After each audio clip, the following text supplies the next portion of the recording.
ولهذا نحن نعيش في زمن يسمى بزمن السرعة. سرعة في المنتوجات، سرعة في الصناعات، سرعة في التقنيات، وكلها لخدمة الإنسان تتسابق الشركات. ولكنها تتسابق الشركات والمصانع وأصحاب التقنيات في خدمة الجسد، ويتناسوا مسألة مهمة وهي الروح.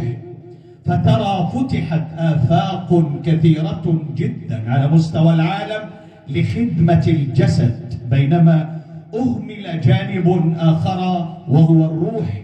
وهنا مسألة يجب على المسلم أن يتنبه لها حتى لا يغرق في بحر الشهوات والمتع والملذات، فيتفاجأ بنفسه في بحر القلق والهم والحزن والكرب والضيق. ويوم يعض الظالم على يديه يقول: يا ليتني اتخذت مع الرسول سبيلا.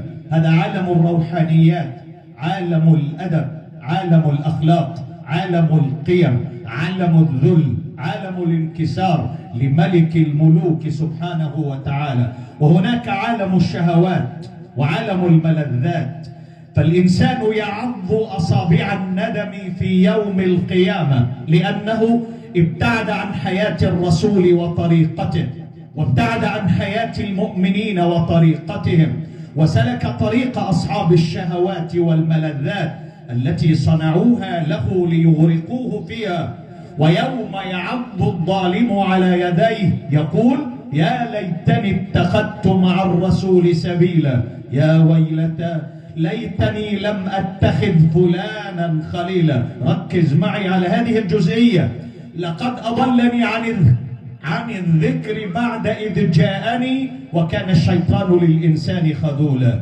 سرعة وصل الأمر بها إلى صلاتنا متأثرين بعالم السرعة.